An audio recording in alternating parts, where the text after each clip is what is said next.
Stanford University. Good evening, everyone. I'm Sven Beiker. I'm the Executive Director for the Cars program here on campus. And it's my great pleasure to welcome you here on behalf of the Revs Program at Stanford and the Center for Automotive Research at Stanford to another lecture of our Open Garage Talk series.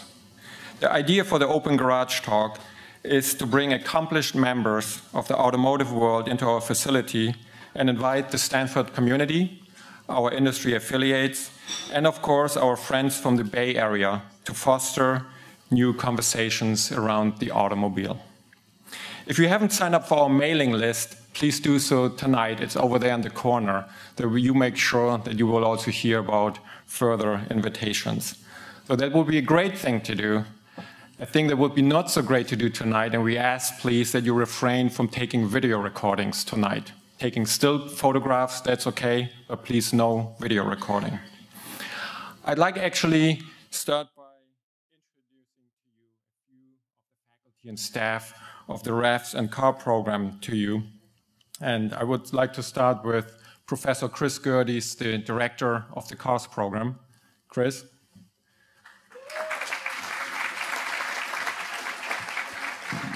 And of course, I'd like to welcome Professor Cliff Nass, the director of the Revs program.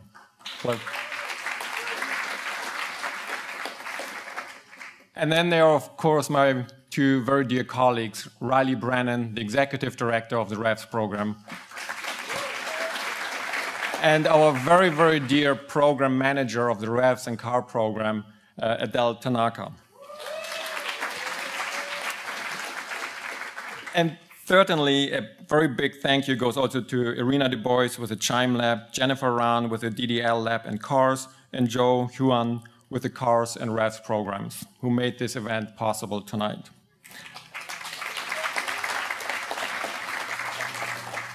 Last, but certainly not least, I really want to thank all the students and researchers who are working in this facility here to actually accommodate and make this event possible here tonight. That's fine, that's fine, that's fine. Now, let me make a little bit of a transition from Stanford to our speaker tonight.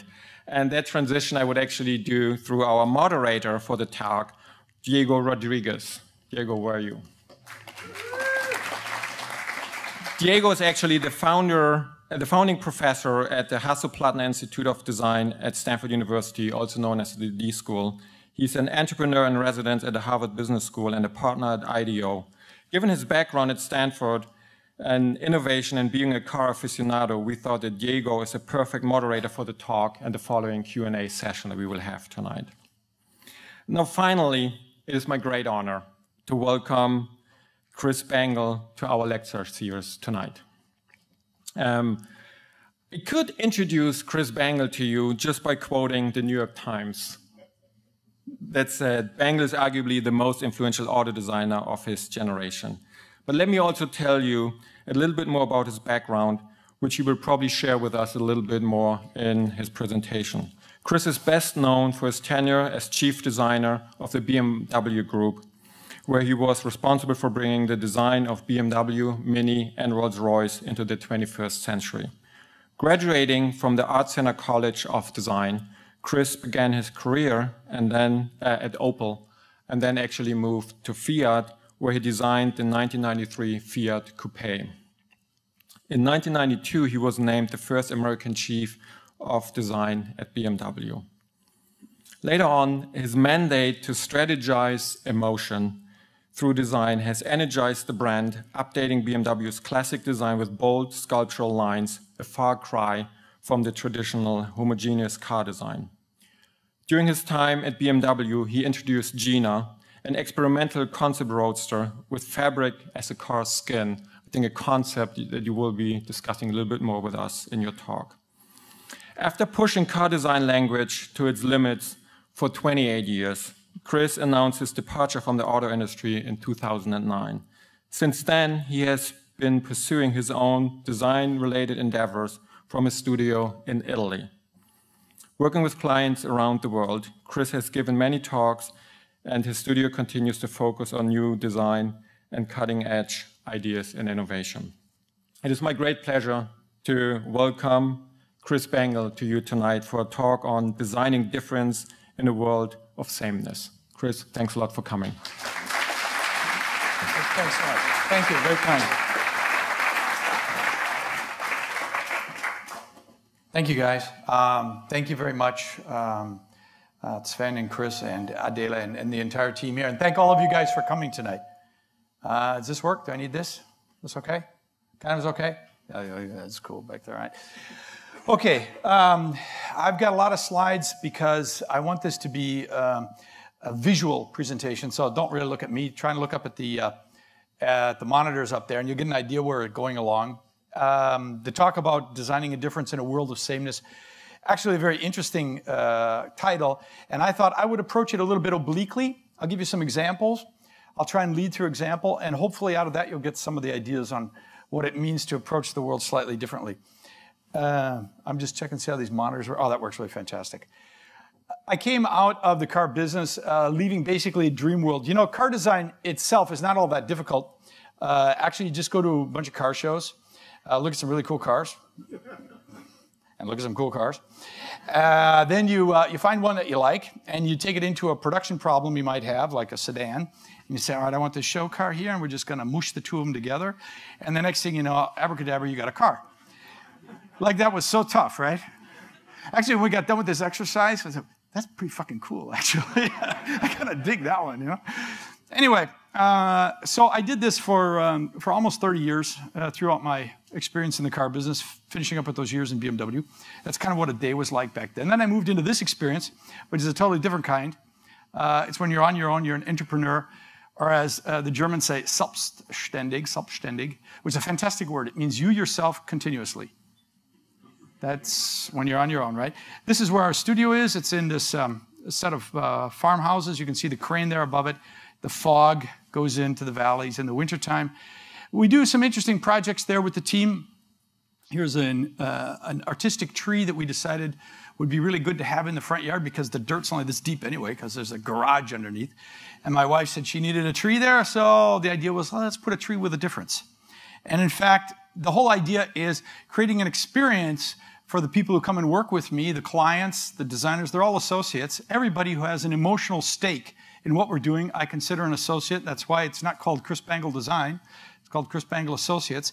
And I want them to really enjoy themselves there and try things in a different way. Here's our ping pong table, just as an example. No one knows how it's played, but doesn't matter. The more the merrier. It's cooler. And we do things that we try and take a different perspective on things, and in fact, one of them right here is a big bench we made, and we put in the end of the vineyard.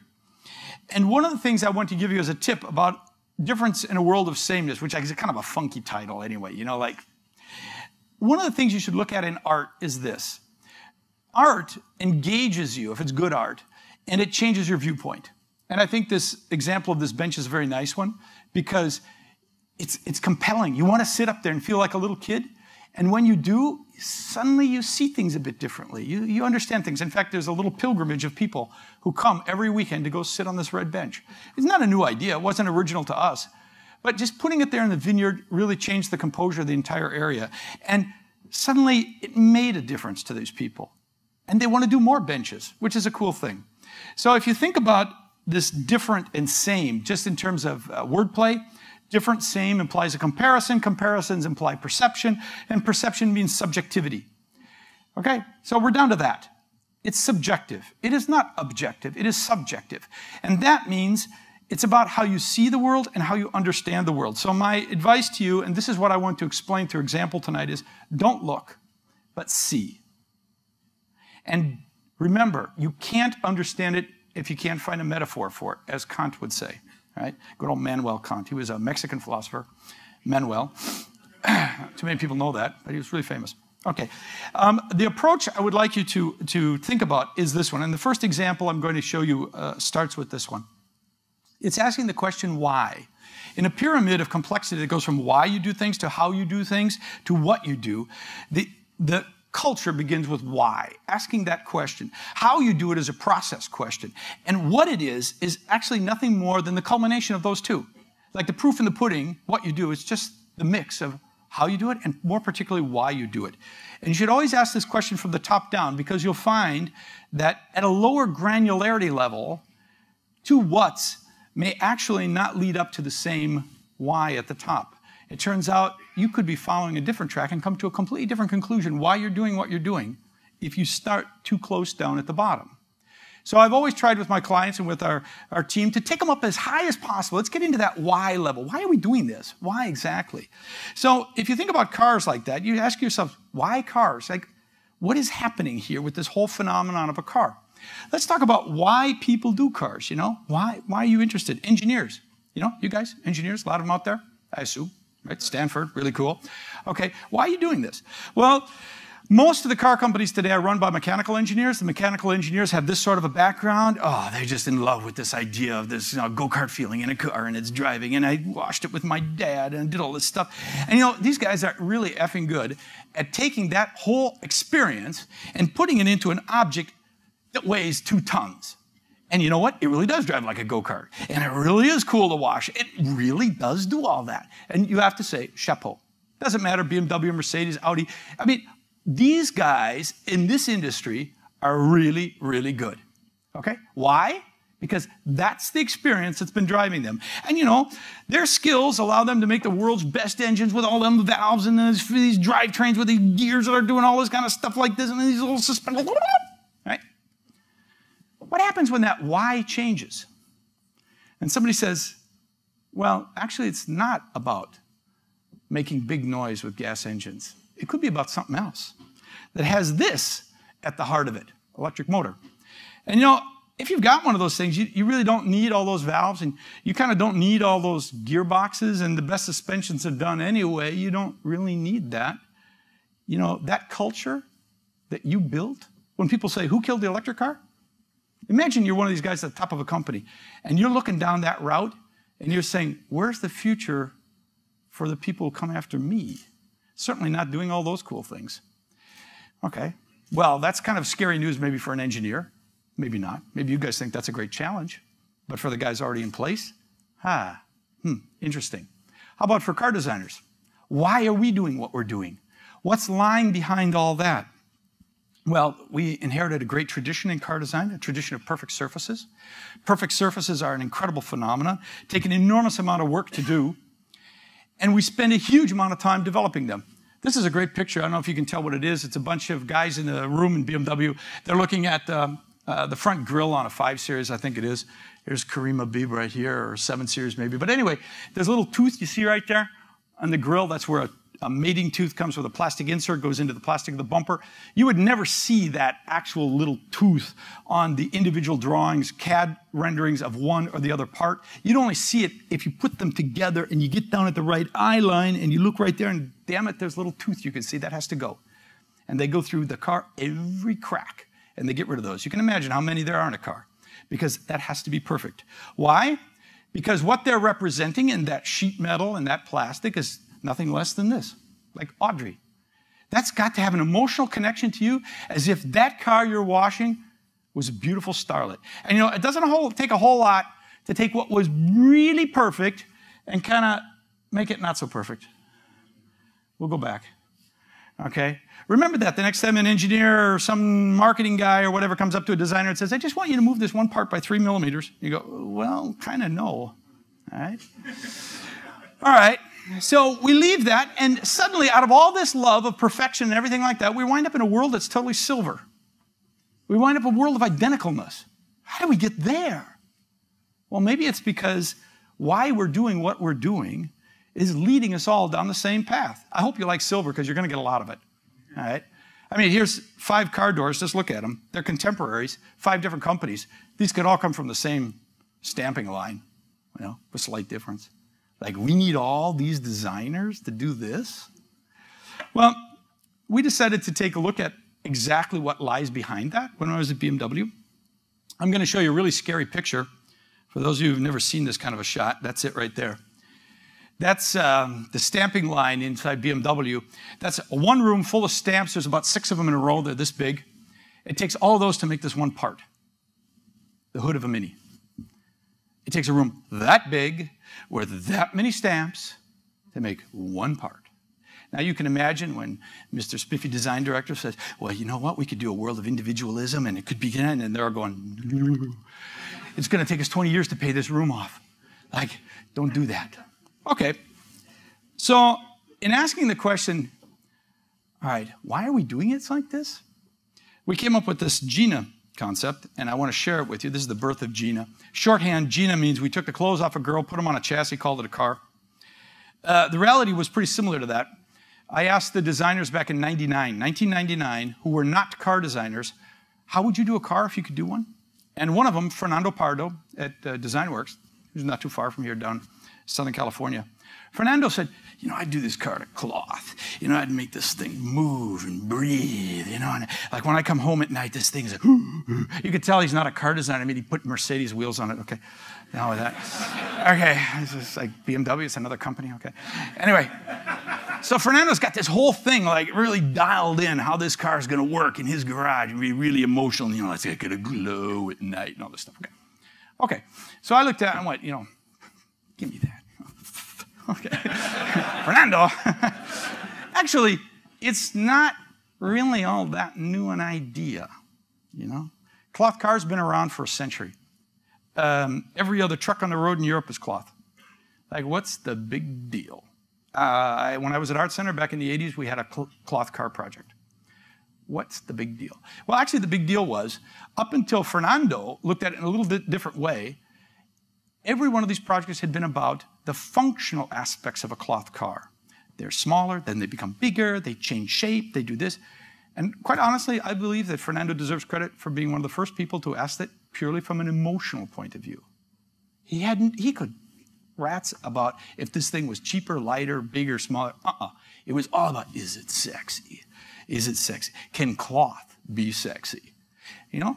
That really started us thinking, because funny enough, that emotion is why we sell cars.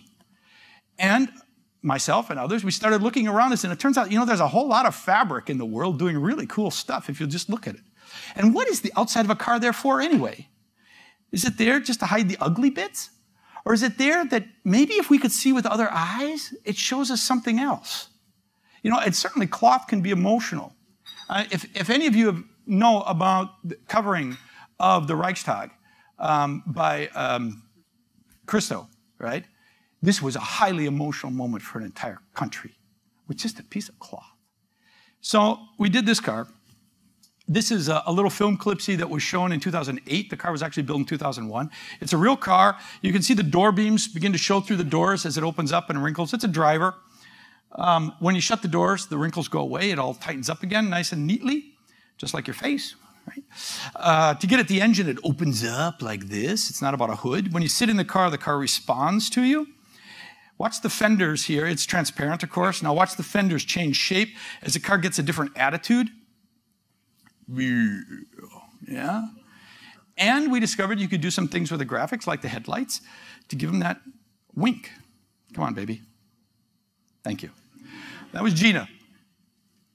Now, not only did it reveal to us a side of the automobile in a manner we had never seen before, it put into question all kinds of ideas about quality. You know, suddenly, hey, wrinkles are cool. How about that? So much for your Audi 3mm door gap business, huh, Mr. Peach? Right? Oh, sorry. Better be careful here. Anyway, 3mm door gaps are really cool. And, you know, it gave us an alternative to that love affair with plumbing under the hood. You know, we think this is the only way to get emotional about a car is to show a bunch of chrome tubes, and we fake it in cars. Well, now, it turns out even just how you get at something can be emotional, you know? Even just that. And, of course, there was all kinds of, you know, truly functional things like the aerodynamics that came into play. But actually, your experience with the car is a personal one, right? You know, we work really hard on putting a face on a car. You know, a face on a car. The problem is you've got to freeze it in time. This little girl can go back to being a pretty little girl as soon as she takes her fingers out of it. That poor car is stuck like that forever. Yeah. It could be worse, you know. And along the way, we found out that maybe we weren't doing everything wrong with this whole idea, because I had it analyzed, and the guys at BMW, they have a whole department that takes care of things like sustainability. They found out 1 square meter of GINA skin is 1/10, no matter how you measure it, energy, recycling, deterioration, acid rain, doesn't matter. It's 1/10 the ecological footprint of painted steel. 1/10. Not bad. I'll give you a hot tip. It's only 1/3 better than unpainted steel, which shows you how bad the painting process is in cars. It's the most expensive part of the assembly process, is the painting process. Anyway, more importantly to us is suddenly it went hip. This is a really old data, 4.5 million hits. That was years ago. I mean, when this thing was launched, it was the hottest thing on YouTube, a car that no one had ever seen. And with whom? With this generation, which, by the way, guys, is not the generation that it wants to be James Dean in a Porsche. This is a generation that could give a damn about cars, quite honestly. And suddenly, this was hip and cool. Maybe is not so far off. And it inspired us to look beyond just a piece of cloth and look at a philosophy of making cars that would say, well, what can we do with, like, paper? Can we turn sheet metal into paper? Can we take a piece of flat laser-cut stainless steel and fold it into something three-dimensional? This instrument panel in that car, this is a concept car that was done after Gina, was entirely folded by the girl who designed it. You know, one piece of metal pops into a complete self-supporting stainless steel carriage for this car. And you know what? She didn't need a room all full of stamps to do that. She did that by herself. If we think about a future where we want to engage people, we want to inspire people, we want to bring them, enfranchise them in a world, maybe we can do it if we give them a chance to participate on this level, instead of just feeding raw material into a stamp and letting it do everything. So anyway, we turned it into a philosophy called GINA, Geometry and Function and Adaptations, which has these salient aspects. I'm not going to read them for you. You can do that for yourself. Anyway, now, as I said, this put a lot of whys on the table. Why do we always have to do things the same way? Why are we doing it like this? And it brought into question that whole idea of perfect surface. Remember I told you about before? You know, the wrinkles and everything? So we began to look at perfect surfaces that car business puts a ton of energy into. I mean, a ton. Here's some guys, they're trying to understand if the reflections will work absolutely perfectly, just transfer beautifully across a surface in a CAD drawing. You know, architects, they've left that behind years ago. What's perfect surface have to do with beauty? You know, would we really love our loved ones if they were perfect? Or would we think they're somehow weird? These architects, Barco Leibinger, they did a building specifically to reflect abstractly, not perfectly. Right? And inside, the experience is great. This is the last model I had done at BMW. I asked them, this is why I asked for not a lot of pictures, because the BMW people are very kind and let me use these in a presentation, but they don't want them to be spread around, so you can understand that, I hope. A little bit privileged for this audience. This is the last model I had BMW make for me when I was there. It's a little scale. I said, make one side of it just a normal little kind of Sufi coupe. Nothing big deal. Just give me the other side in all flat surfaces. And you know, the interesting thing about this is when you show it to people, at first they go, They don't go, They go, which that's a good sign, right? And second of all, you notice it looks shinier than the other side, and it always will, because there's always going to be a facet pointed towards you. Well, maybe we could get rid of some painting if we could make cars look cool without glossy paint. Remember that painting thing and energy? And who knows? It might be a really cool car. Nobody knows. We've never done one. We've never done what architects have done. They've taken structure and turned it into surface. Artists and architecture have crossed the barrier between structure and surface. We've never done it with a car. What would a car look like if the surface was structure? Would that be really cool? Would it be lighter? Would it be more interesting? Would the structure itself give an interplay of light and shadow in ways that make you feel like maybe you're underneath a tree? How nice is that? And finally, we discovered that some guys are taking structure to an extreme. Now, you may know this, that the car industry is obligated to reduce the CO2 output of their vehicles, and they do this basically by reducing consumption. The less a gasoline-burning motor consumes, the less CO2 it puts out, right? And that actually costs them a lot of money, all right? So these one guys decided, called Mythbusters, they would try it in a different way. They would try and make a car look like a golf ball. Because a golf ball hasn't got a perfect surface like we understand a car, but it does have a surface that works very well in the air. And so they made a car look like a golf ball, and they tested it. The sound isn't on this. I'm going to tell you what happened. Here's Mythbusters. You can see this online if you want. They took a car, they made it look like this, and what he's saying is, I quote you, he's saying, I didn't expect it to be this easy, but you can't deny the results. It got an 11% improvement. Okay, 11%, and that's significant. That's what he says there. I've asked every car company that I know if they've ever tried this. None of them had ever tried this. Okay, what does 11% mean? 1% fuel savings is 1 to 2 grams of CO2. You know, that's like if it's 100 or 200 grams of CO2 per kilometer. 1 gram, if you're going to solve this with engines or transmissions, has right now a price tag in any company, whether it's BMW, Mercedes, Audi, of about 80 to 120 million in development costs per gram. And these guys just knocked off 11 to 22 grams. That means our love affair with these perfect surfaces is $1 billion love affair. And I ask my students this, like, doesn't form follow function? Why doesn't a car look like this? Well, because it's ugly. Okay, well, whose fault is that? The car's fault or our fault?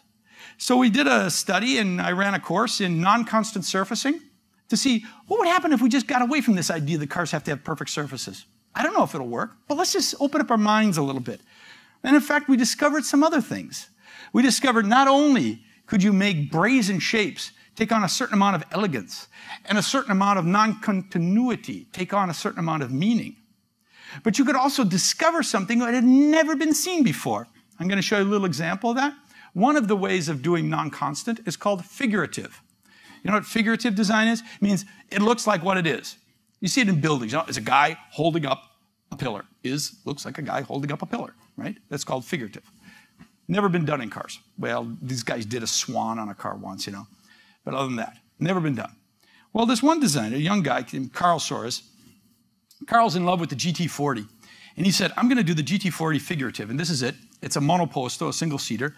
And I said, Carl, what the hell is this? I've never seen anything this weird in my life. It's all lumpy on one side, and it's got this kind of funky stuff here, and the front's all asymmetrical. What the hell is going on this car? And he said, Chris, you got to believe me. When you drive by it in a bus and look down on it, this is what it looks like. It looks like a Ford GT40 with the wind going over it in front of the Alps.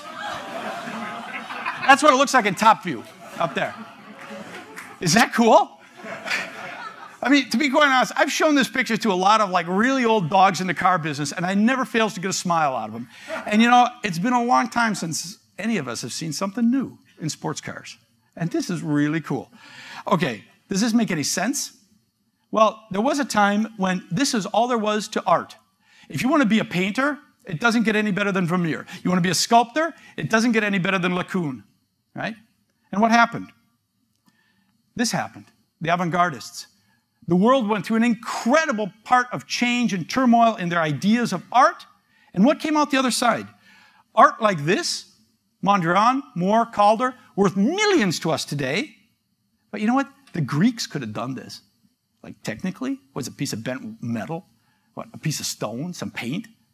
But it would have had no meaning to them whatsoever. Are we in a moment of great change right now in a society? Are we in a moment where maybe the only way to understand a car might change from this to something else, maybe like this? Who knows? But I do know that we are not in a moment of stasis.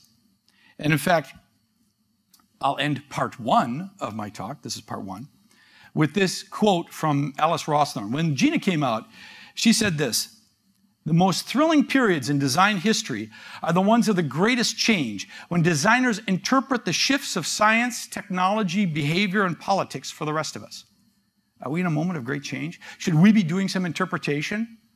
I mean, maybe a golf ball car was ugly, but maybe it will be the coolest thing. Well, this is when you look at the things in terms of why, and really ask that as a fundamental question. Another thing I want you to think about is this idea of perception. Okay? And that means seeing the world in a slightly different aspect. You know this whole business of chicken and egg, right? Which came first, chicken or egg? Hope you appreciate this is a PowerPoint downloaded figure here, right? Which came first, chicken or egg? All right? Well, I want you to get your head around the idea that it actually works a different way. If you really do it right, you will come up with an egg that lays a chicken laying egg. What this means is that chicken was there all the time, right? That egg just had to come together and suddenly, well, of course it's possible. Of course it is. Self-driving cars, now there's a real chicken and egg, until finally somebody just says, no, the parts are there. We can do it. Boom, abracadabra. Same thing was said about alternative fuels. Oh, you can't have the infrastructure. Without the infrastructure, you can't have the vehicles. Well, hey, you know what? These guys started out, you had to buy gasoline at a drugstore. Okay? If you get the right egg, it will lay its own chicken. Now, I'm going to lay an egg on you. That doesn't sound good. I'm going to try and show you an egg now that I think the chicken is ready for. I think it's there. It will lay its own chicken. A little bit of background first. I did a project with MIT. It's another institution. It's like Stanford, but not quite the same. It's another part of the country. And shall remain nameless for the rest of this talk, but anyway. They're nice guys there. And they have a group called the Sensible City Lab, which basically believes in putting sensors in everything. Right? They even track garbage. We did a project called Pink, in which we tried to combine this idea of a world full of sensors, everything can talk to everything, with a world of Gina, where things can physically change under their own volition. And we asked these students, there's a bunch of grad students, they came from all over the world, they were nice guys. And we asked them, what would happen in a world like that? What would you expect? And this is what they came up with. They came up with a chart of purpose, a purpose for everything in the world that ended, I'm going to cut to the quick, it ended with the purpose of life. If you want to know what the purpose of life is, it's to oppose entropy, which I find very elegant. 1 week workshop, not so bad, huh? Solve problems of the universe. But there's a couple of issues here that they identified in such a future world. First of all, they said it was totally plausible. They do expect in the future everything will talk to everything, and things can change by themselves. And they said, if so, it's a world because things have meta-identities and are meta-objects. Everybody knows what that is. Is your cell phone a phone? No, it's also a camera. It's also my files cabinet. It's also my best friend, blah, blah, blah. That's meta-identity, meta-object. It's a world in which physicality will be on demand. If you don't need it, it's not there. How come all these cars are parked out there? Who's using those? It's a world where things exist not to be shared, but to facilitate sharing. And a world where they exist to be intelligent social glue. If you actually look at those words, you will find that on-demand, social glue, sharing, meta, they're all words out of the internet world, right? And these kids are saying, no, that's going to be the real world. Okay, fair enough. What happens then? We combined that with some work on a project for Singapore. For ICSID, I'll go back to that. The Singaporeans had a design congress and they asked what would happen in the year 2050. And they asked, what is a car to us? So we said, okay, let's really try and look at this in the biggest picture. And we decided that a car is really only made of 3 things: mobility, environment, and something we call an avatar harness. If you have just mobility, what is that? Well, mobility is just getting around. These things get you around, you know? That's just mobility. That's not a car. If you have an environment not outside, but like that you're enclosed in, that kind of an environment, what is that? Well, it's a space you find yourself in. This is an environment right here. We're in an environment. An environment should be a place, we think, you know, at least as designers, you should be happy and you should feel good in, you know, even if other people might not think so, right? It should be a good environment. And, you know, in the car business, we put a lot of work into environments, you know. They take on a huge amount of responsibility from us. Why? Because people pay for the materials and the experience. Has to be made in a production line. Has to keep you safe in a crash. Has to fit everybody, you know, all that kind of stuff. If you just have mobility in an environment, you have got an automobile. Here's an automobile. An elevator is an automobile, right? Self-moving, right? Big deal, not a car, right? Things that you really don't care about, but you use and get off them and have forgotten the experience, that's an automobile. You know, these things here, they get you around. Even stuff that maybe to somebody else was their first car, when it's painted yellow and you just get out of it and pay a fare, it was an automobile, right? It's missing that other component. That component that says, this is you. This component that says, I identify, this projects me out there. This avatar, you know, avatar is a representation of you in another dimension. You know, when people look at that car, you want them to think, hey, I'm sexy, I'm cool, I can drive like a race car driver, or whatever, right? That's what that car is projecting for you out there. That's the difference between an automobile that you use and a car that you wash, because that means something to you. And you know what, funny enough, that's what's driving this industry for so long, is the fact we were able to actually include that in the price. So if you actually just have carness, this avatarness, and mobility, you might have a motorcycle. People identify with that, but it doesn't contain you. It is possible to actually have just carness in an environment, but it's a little tough, you know, like these special houses and stuff. But sometimes people say, look, I can tell I'm in your house because I feel at home and I feel it's you. Well, that's kind of an avatar environment. But it's when all three come together, you say, that car is that guy, you know? That car is that guy, you know? Like, wow, that's him, right? Well, we'll ask the question then, in the future, if we only deal with one aspect of it, the mobility aspect, and we say, well, we'll make it electric, right? That'll solve all the problems. Really? I mean, that's really, we're gonna like put electricity in every parking spot in the world? I guess. That's really gonna cut down on all those cars out there and everything just by making them electric? How can we look at this as a meta object? What happens, go back to that pink, when a generation says, this is a Zurich newspaper, it says, music will be free or it will not be. How about that? What happens when those same kids say, a car will be shared or it will not be? We don't even know how to deal with that. Like, where do you put the stuff in your trunk if you're sharing it all the time? The least expensive, most valuable item on a car is the lock on the trunk. Just try selling a car without it. For sale, car, no lock on trunk. Sorry, you know, huh? All right. Well, we thought in the future it would work best, and now I'm coming to my pitch to Stanford, so like if you guys want to do this, I think this would be a really cool idea to do it, really, is you take these three apart in the future. Let's take them apart. Let's each have a life of its own. You know, the cool thing about the horse is you could take one horse and do a lot of stuff with it. The uncool thing about a car is it doesn't do a lot of other things, you know, because it's like all one thing. So we started out in this little project group by saying, okay, the mobility part is just on its own. We'll take the battery and the drivetrain and we'll put it into one unit and let it drive around by itself. That's not replacing batteries on a car. That's not having a regular car with a battery. That is saying the battery and its wheels is its own thing and can go where it wants to go. You guys probably all know these little video clips. Here's a Google two-wheel vehicle done with General Motors, or not Google, Segway, sorry. A Segway two-wheel vehicle. So, okay, two-wheeled things can drive around. That's not a big deal.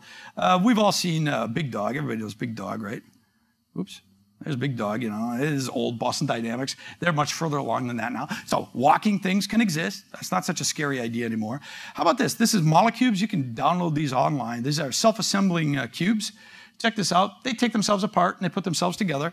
Okay, self-assembly, two-wheel balancing vehicles, you know, walking. Now check this out. This is the coolest thing of all. Check this out. This is an off-the-shelf, normal Z4 coupe, could be a Mercedes, doesn't matter. But watch this mechanism. Look at how precise this is. This has to exactly get those parts without touching day in, day out, cold, warm, doesn't matter. Precision. Now you're going to tell me these engineers who can do that can't do this kind of stuff in the future? Of course they can. After all, they're not going to be making engines and transmissions anymore. Got to give them something to do, right? So what do we do with that? Well, we take this whole idea of autonomous moving, multiple wheels when you need them, on demand, sharing. I mean, this is an electric vehicle that's 300 kilometers an hour because it's got 8 wheels. But maybe sometimes you only need 2 wheels, okay? Autonomous driving, been established. You guys are doing it yourselves. And we try and take this and make them work and separate the avatar. What do we do with that avatar? What do we do with it? We still want to have that carness. We still want to have some identity. You know, we just have to look at the world a bit differently. And then you realize that many things that we have in our vehicles are doing a different job for us. It may be holding your Coke, but it's really doing this job, right? The world's oldest cup holder was invented by the Egyptians. He kind of ran behind, you know, and behind the chariot and carried it. In the future, in 2050, what do you want your Ferrari to do with you? Huh? What is going to be the issues that are going to be important in your life that you want really sophisticated machinery that has an identity to be a part of your life? Do you want your Mercedes or BMW or whatever parked out on the street all day? There's 100,000 euros sitting out there getting beat up. Or do you want it upstairs saving your life? Healthcare is going to be the #1 issue in 2050. So why isn't your BMW maybe making you healthy or saving you? And who says it's got to look like some kind of dorky robot? Maybe it looks as cool to wash as something you used to know with the hood and fenders. Maybe it's got that gestural approach of Gina that lets it stand and be its own person, even though it's helping you. And that box that you ride around in, so now you see what you saw on that first slide. This is my car of the future. How about that? And that box you ride around in, well, we can let it just be a box, you know. When your car avatar gets in, it can spread out your seat cover for you, so you always sit in your seat and things like this. And even a box can be made very formal. You can take a flat surface and make it look like it has curves just with good graphics. Just graphics, okay? What will that mean in the future? Well, the one thing this current generation likes to do is command communication. And around us is a world full of communication. You honestly think these guys, you guys, are going to let go of that? I don't think so. Cars were made for communicating, right? We've been communicating on cars ever since a spray can was invented, all right? People have always been doing it. But what would they do with it in the future? Would they turn them into big brand statements? Would they make Facebook all over them? Would you park 6 of them together and watch the World Cup on it? Would you let somebody else pay for the parking? Because what do you care? Would you let whole street corners be run by maybe advertisers because they pay for your gas and everything like this? And the more cars that come, the more it makes the message, right? I don't know. But it certainly seems like an alternative use to all of that availability once we decide we don't have to just put it all into one package, you know? Now, whether this is the right combination for the future, it's one idea, okay? And it's certainly, in my opinion, an idea that looks like it's got a lot of chickenness around it, if the egg looks cool enough. If we can make the egg cool enough and say, after these generation of vehicles, there comes this one, that would be really cool. Man, maybe that's a bit too much. Let's like put one jump in between. Maybe something like that, okay? Now, today's talk was about difference in a world of sameness. I don't want to tell you that the world is the same everywhere. But I will tell you, even when you're in a rushing river, if you're on a boat floating at that same speed, it looks all the same. I think it's time you step out of the river a little bit and look at it from a different aspect. If you look at it through the aspects of some young students who say, you know what, we expect the world to be different in the future, that's pretty good. If you look at it through the aspects of a philosophy of design that says we can offer a different way of doing things, maybe that's pretty good. One thing I do think is the stuff I showed you tonight, I really kind of believe it fits that. It fits the mold of what they're expecting as a meta object, and it fits the mold of what we all expect in terms of services in our world that excite us and get us thrilled about the money we put out for something. This is an old saying from Oliver Wendell Holmes: a mind expanded to fit a new idea never returns to its original shape. Okay? I'm not really sure this was all new ideas for you tonight, but I hope a little bit your minds have been expanded, and a little bit of you will be going out tonight looking for that chicken that's around that egg somewhere. Thank you very much.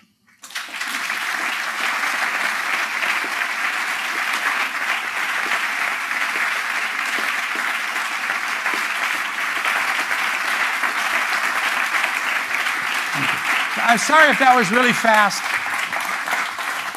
Thank you. You're very kind. I'm sorry if that was really fast, but they told me you're all real good English speakers, and I had 5 minutes. So. All right. So as someone once said to me, you asked for a sandwich, and I'm just the pickle on the side of the plate. So bear with me. So, wow. I want to go back to egg-laying chickens, your last image, and also talk about... Chicken-laying eggs. Chicken-laying eggs. Right. Egg-laying chickens. The whole cycle, meta objects, cars were made for communicating. So I'm just going to ask one car question, then we'll talk about you and design and the world and everything. But we're in the heart of Silicon Valley here. Car companies seem to be increasingly becoming about software and really experiences, and maybe the sheet metal is just the price of entry. Mark Andreessen, who's a smart guy around here, has a theory that software is eating the world, meaning that software has taken over the music industry, books, defense industry, a lot of stuff. And so I have a question around, yes, there's a push for a difference in a world of sameness, but if you look at what happens with software platforms, there's a drive towards a monopolistic aspect to them. So OS X wins out. Android will win out over the iPhone most likely, right? You get the world of Windows dominating stuff, even though it's really not the best solution. What happens to all these car companies that are focused on creating their own brand, and this car looks different than this one just a little bit because we're car designers, when you have a Google that's going to come in and actually own the majority of the car experience that we're all going to be buying because it's software? Well, a fair question. You could probably look at it from a couple different points of view. I'm trying to tell you tonight that the physicality, A, is nowhere near an end. It only is in our minds because we think it has to be what it is, right? But actually it could go far beyond that. And B, it can be car design even if it doesn't have four wheels attached to an object made of sheet metal or plastic. It's still car design, at least to me. To me, car design is when you really focus on the emotion of something and put that into the primary communication aspect of what it is you're creating. It's still car design. Now, the companies that you say are trying to eke out their individuality, they're having a hell of a time of it. How many people out here think all cars look the same? Kind of just, yeah, okay, fair enough. At least some of you out there. Me, I do. They all look the same, except for the ones that suck. But they look the same, right? We're not in the golden age of car design we want to be in, right? But they have some really issues out there because brand equity is the major fear factor, and they're terrified that if you change people away from a brand image as it has been known and known and known and known and known, they'll get nervous and they won't know who you are anymore, right? This is a phenomenon that has only existed for the last 20 years, more or less. Whether software is going to be the key to putting that all on a shelf, now suddenly it'll be different through software, or software will be the new focus that none of that has a chance to compete against, but I don't know. I really don't know. I like to believe that gesture is the new surface. Okay, that's a nice little ism. You could say gesture is a new surface, where before other things were new surface. And if a car company could establish through the gesture of what it does, what it previously did through shapes and forms and colors and graphics and little symbols, then we might have a way of interacting with things which suddenly, you can tell an Italian car. Italian woman car, okay. You can tell an Italian car from an American car, just by the way it stands. Nowadays, you don't have a chance. These things are all the same. Was that an answer? That's a great answer. Okay. I like it. Let me ask you, you're saying we may not be in a golden age of car design right now, but I would submit that we were in one as short as just 5, 6, 7 years ago. How did you do it at BMW? What was it about your approach that helped you convince this company to take so many risks and actually do different stuff? Well, okay, I'm not a spokesperson for BMW, so if you really want to know their story, you can ask one of their guys here. But I will say this for them. They're a company with a long-term game plan. They look a long ways downstream, and they expect you to bring up the problems early and show what the consequences are. And when you show this is going to be a design format for our future, they want to know what comes after. They want to know, if I buy into this, what does that mean I'm going to have to buy into here? So when we did all the really dramatic work that was first appearing on the road in the year 2000, 2001, something like that, the work we had done before, starting in the late 90s, 96, 97 or something like that, was all about multiple generation consequences of that. And back then, the big thing we had was we're being confronted with engines which every generation was going up that much in height. You pull an engine up that high, the people have to get up that much higher to see over it. You get the people that much higher, the roofs go up. The roofs go up, this goes up, up, up, up, up, up, up, up, up. All you have to do is do 3 or 4 of those and take today's design and drape that over that package and show people how it doesn't work. It really opens up their eyes to alternatives. And I think one of the great things that BMW is, it's a top-down company, totally top-down. The management decides from the CEO decides and his board. And when they make a decision, they don't backtrack. They stay on it because they know that means this in the future. And the support that we got from them was crucial to the team and to myself to know that these guys, they were with me in the make the tough decisions. We showed them the tablet, what it means, and then they didn't renege on it. And I have a huge amount of respect for that company. What was it about your approach, your way of working, your way of relating to other people that made them bring you in to do that? I mean, I assume when you get to BMW, there aren't that many Americans running around Munich at that point. And you're the guy from Ohio and Wisconsin, and suddenly you're at the helm of this amazing mark. You know, I guess they went through all the good people. I got what the hell, you know? Well, actually, this is a lesson learned for you guys about how companies work. This is a company that in the first week I was there, I got a visit from the personnel department, and they said, "No, we're going to talk about your successor." I just got here, you know? They take issues like that super seriously. They expect managers to put together a game plan for the successorship. They expect the grooming of it to happen over an extremely clear time frame, and they had not done that. That had not happened prior to myself. There was a 2-year gap in that company without a design director. And that gap is really a painful one for your team, for your people, for the products, everything. It's not something you want to let happen. And I was American, I was at Fiat, nobody knew any of my work, but I had worked with a lot of people, and I think they put a word in.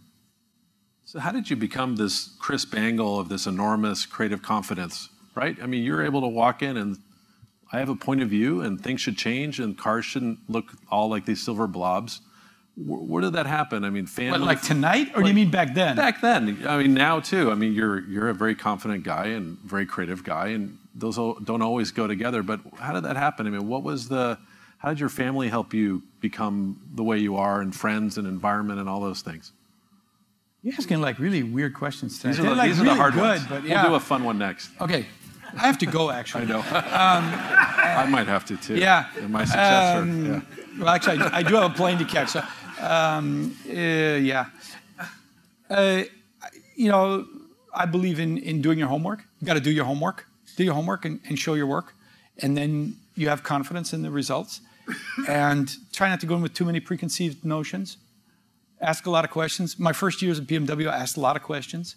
I said, I'm not here to change this company. I'm just here to learn first. And the more I learned, the more I realized everybody wanted to change. They didn't want to be on that track. They wanted to be somewhere else, but they didn't have a way to express it.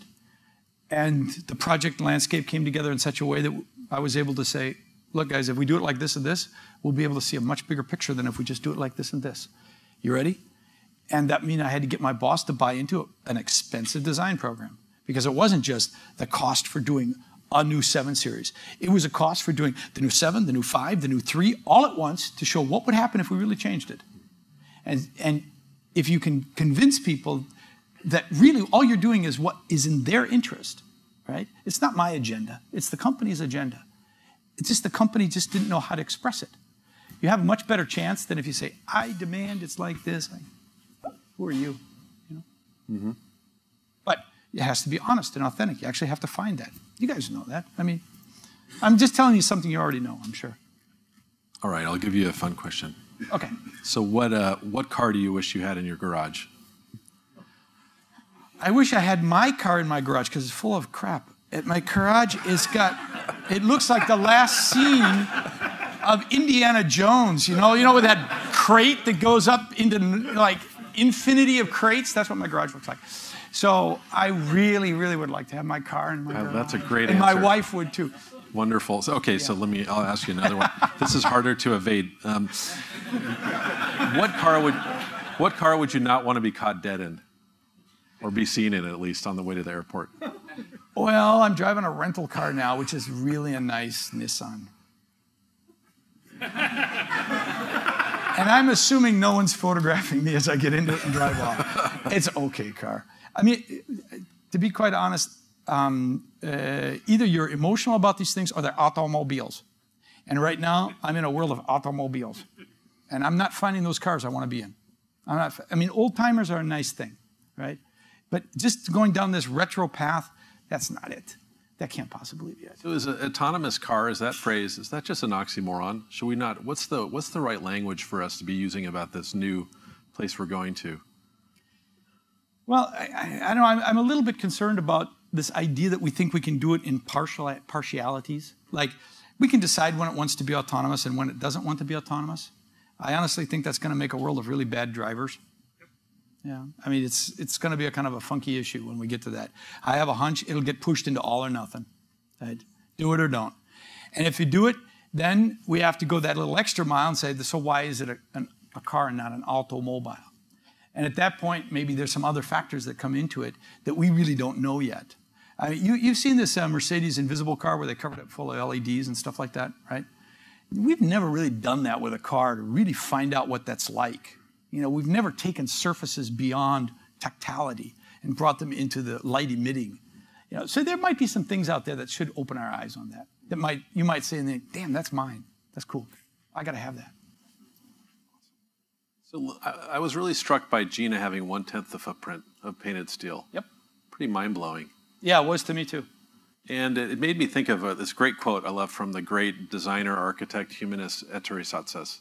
And he said, design should be a moralistic event, meaning whatever I do should be for the betterment and improvement of society. And I'm wondering what you think about that statement by him. You know, Satsas also said, if it doesn't have to do with love, I'm not interested. And I think that sums that up even more. Yeah. Yeah. And I wish I could do everything to that extreme. I think that's really beautiful. I mean, I really wish. I think I'm trying to, anyway. That might be the secret to your success. I don't know, maybe. So I'd like to open it up for some intelligent, penetrating questions that are far better than mine. So, yes, gentleman with the glasses, red shirt.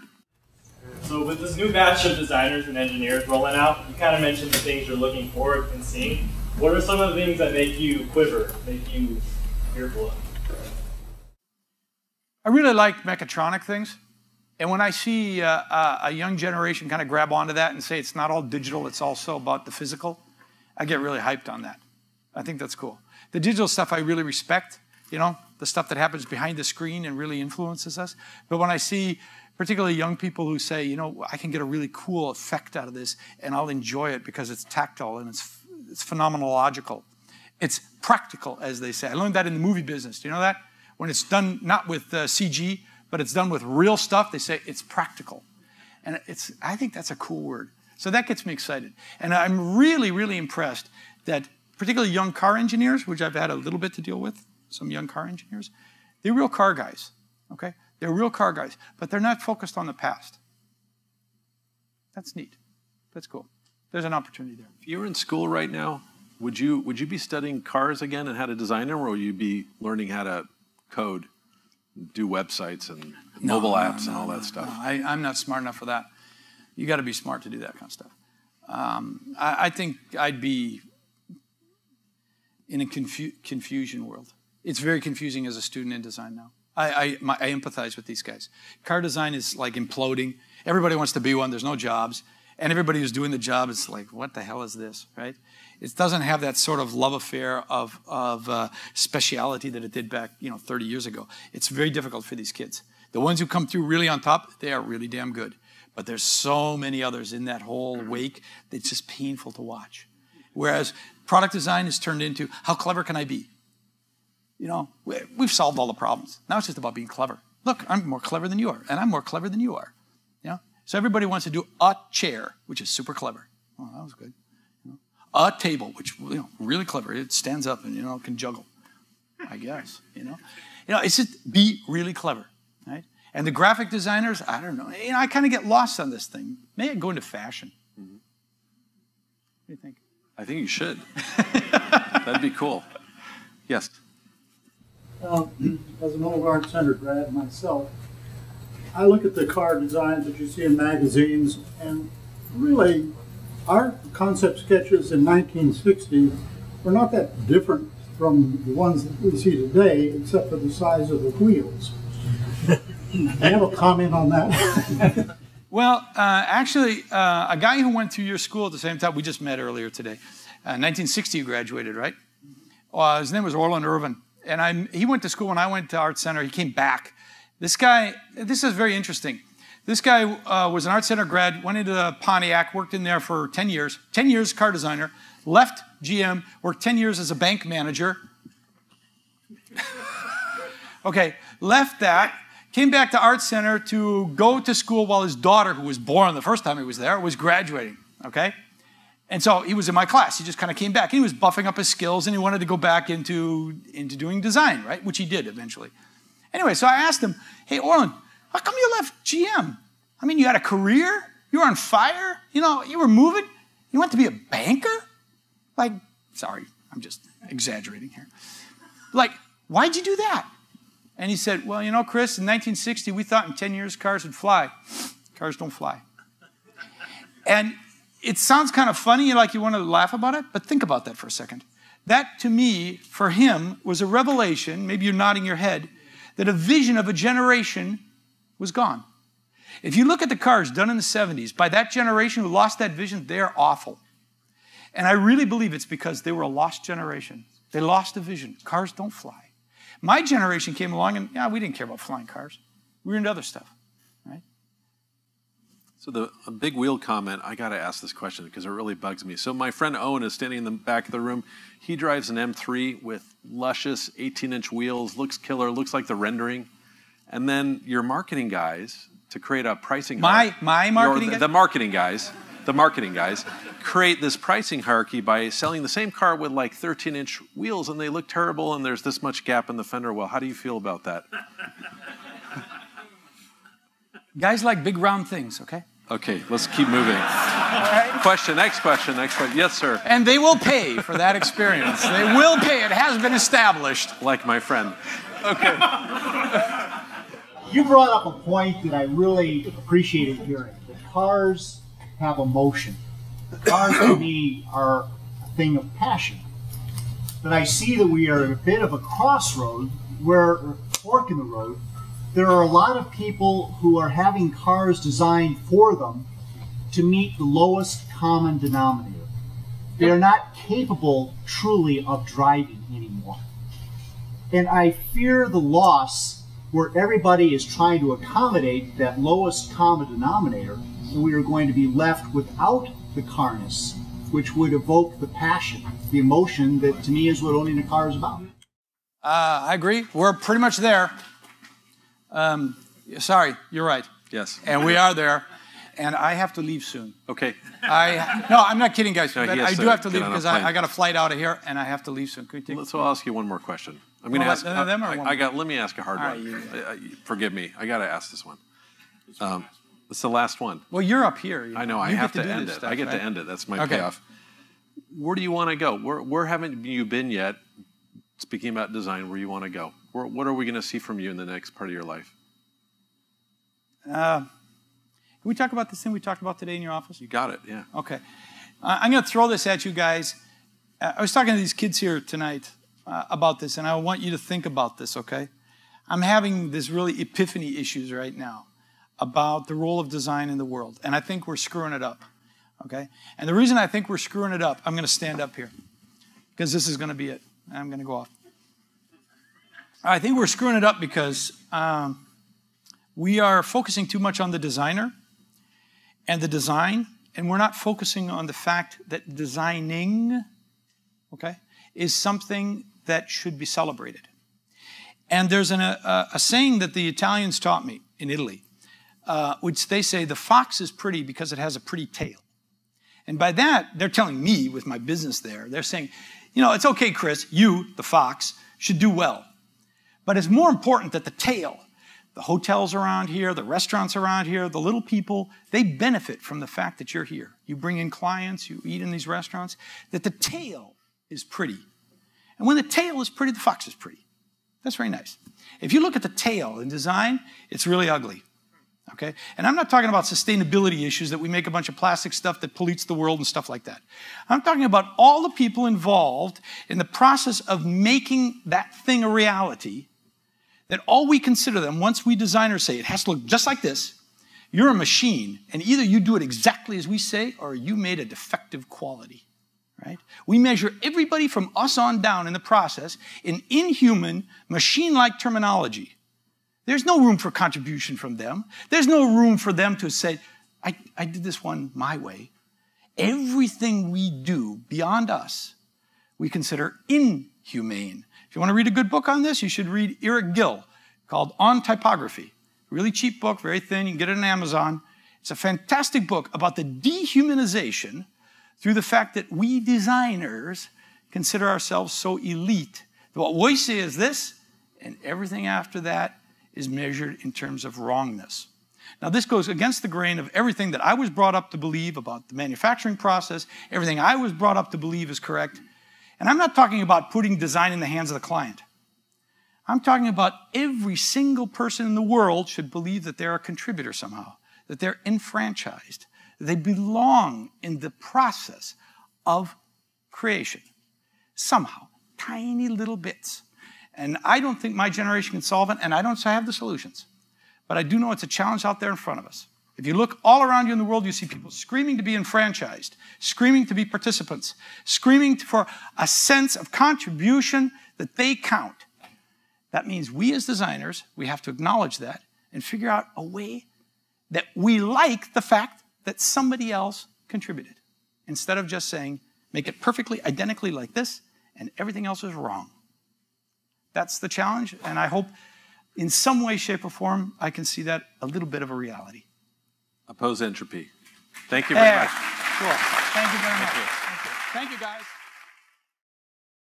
For more, please visit us at stanford.edu.